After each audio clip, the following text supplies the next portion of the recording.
This is the 217 Recovery Podcast with Corey Winfield. We get it, that's the past, but we need to focus more on having fun and being goofy, being ourselves. I don't know what effect is on that, but that sounds like crap. I need a new intro. Even though I just made that one. It's kind of like an older one. I just had to get rid of the other one, but... June 6, 2020, my name is Corey Winfield. Thank you for listening to the 217 Recovery Podcast, where I talk about my recovery and things going on in the recovery world that I've seen going on. Lately, it's just been a tough week, man. I'm going to try to have some fun tonight. It's been a real tough week. A friend got in some trouble. Two people I know passed away from their addiction. My aunt passed away this morning. My Aunt Cheryl, she was a great woman and left some amazing memories with a lot of people. And she'll be missed, but remembered big time. And, you know, my stepfather, Mike, I hope I never have to experience losing a sibling. And my heart goes out to you, man. She was a good woman. And I know you loved her, man. So... yeah, sorry about that.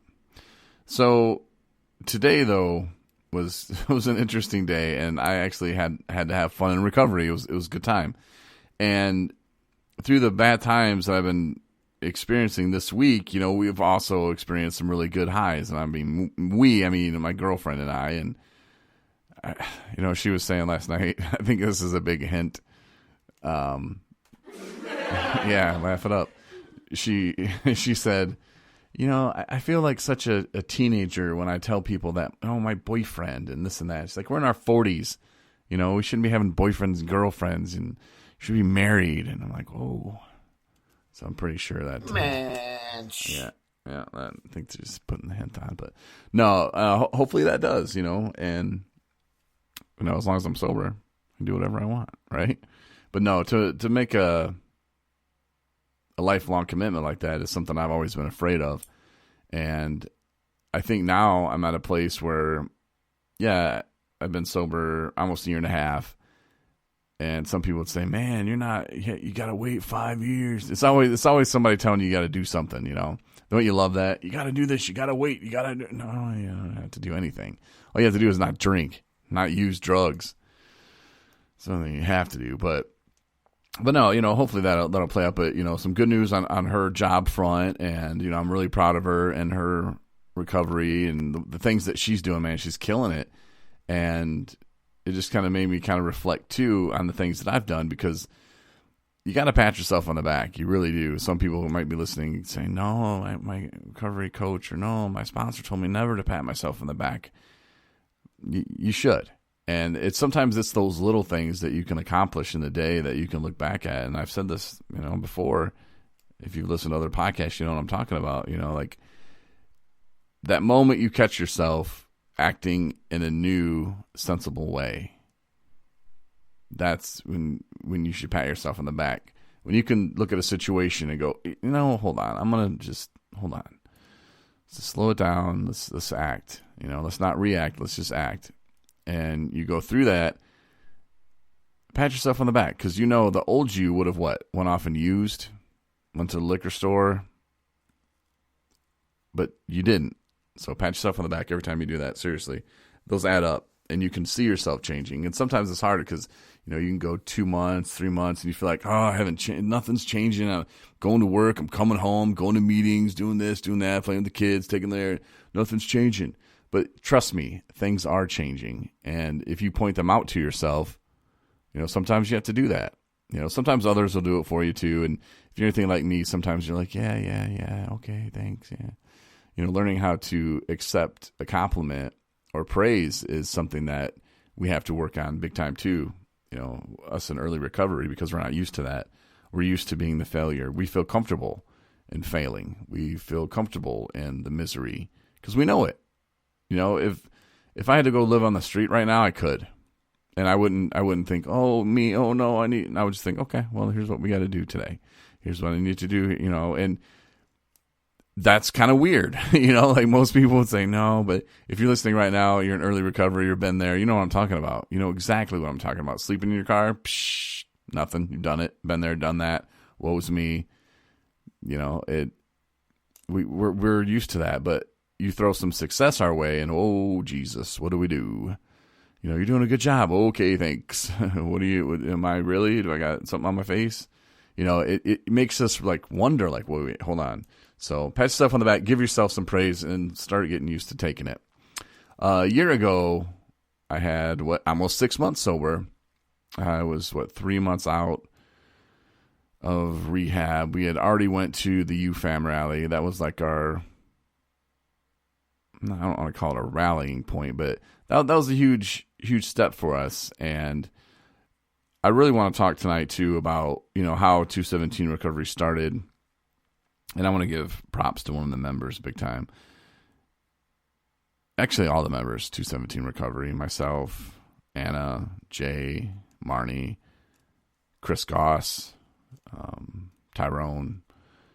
Give them all big props. I mean, they're doing the things that they need to do in their recovery. And sometimes it can get a little messy. But, when the smoke clears and you kind of can see things the way they were and the way they were intended and the way they really went down,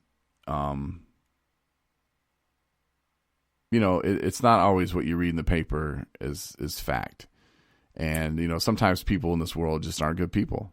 And I try to not associate with them. And that's kind of one of the things that I've focused on in my recovery, and how quickly I can cut ties with somebody who I feel is not good for my recovery. It's quick. It's real quick. You can ask a few people and they would say, yeah, like I was, then boom, nothing. I don't have time for it. And you're not going to get me off my mission, not off my game. I have direction. I have a vision of what I'm going to accomplish. And, just having that determination and that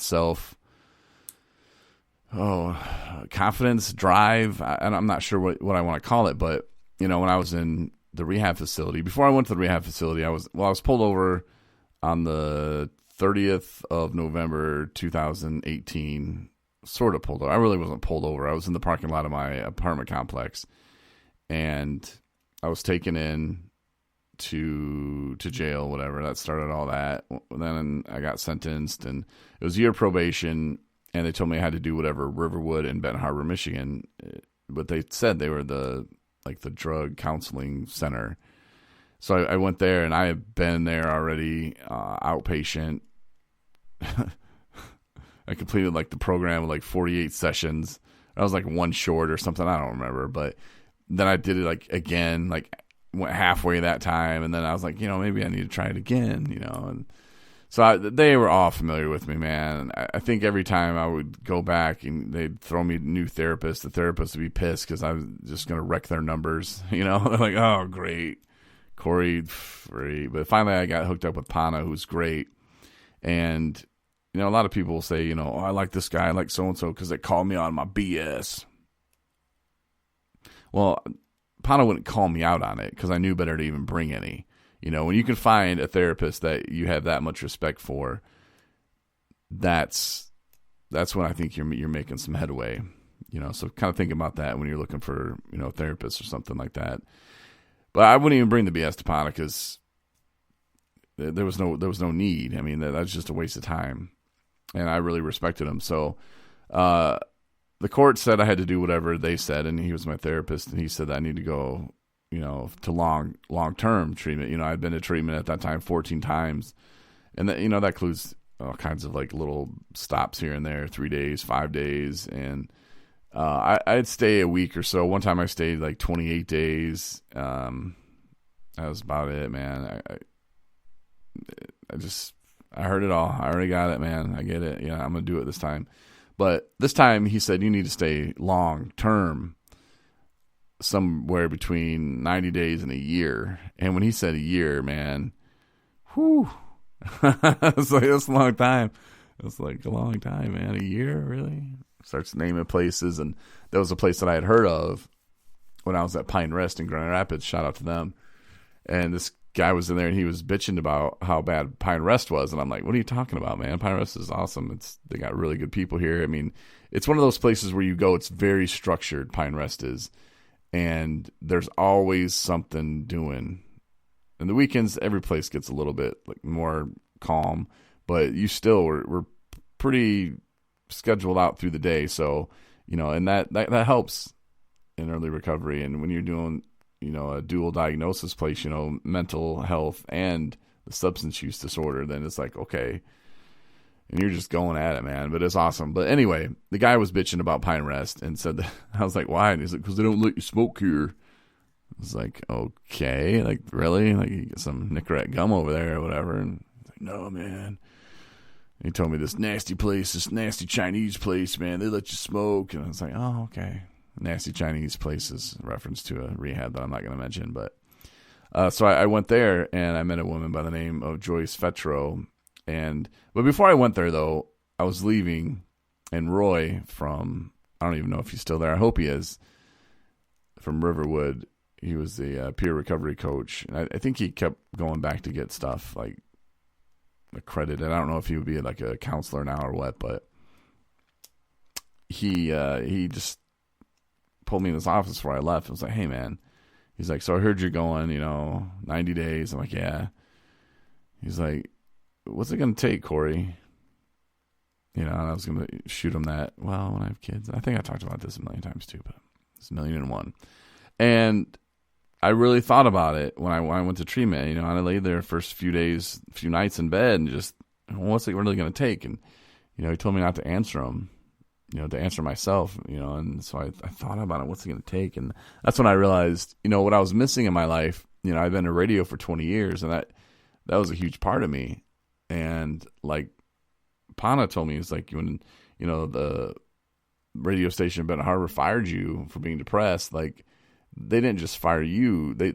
They fired all of you, not just that's just your job. It was you. This is you as a person. You used a real name. You talked about real things, your real life, your real problems on the air. And this was you. And, that's going to be huge. And so I kind of felt that, yeah, he was absolutely right. And that I was missing that. And the fact that I'd always been ashamed of being, or having struggles with alcohol, huge struggles. I mean, it's not beat around the bush, but so I think, for me to step out of those shadows, my therapist Rose there, she did have me read some books. And I read this one. It was like the red dog, white dog, and you got to let the red dog out or the white dog in or something like that. It was pretty much like make your own path. And in that book, it said, it's easier to, would you want to build the railroad from the East Coast to the West Coast, or would you rather ride on it? Like you can spend all that money, you can have, you built it, you did it, yeah. I'd rather just ride on it. Like if someone's laying the path for you, jump on. So, I did some research, checked out some different podcasts. I didn't really care for much of them. And, and I realized, okay, I don't have to do a show about recovery. I need to do a show about my recovery. And I think that would help me kind of not step out of the shadows, but kind of, step out of the shadows. And then just show, hey, look, here's my journey. And I better not mess it up because I'm putting it out there. And my mom would listen, my sister would listen, and friends would listen too.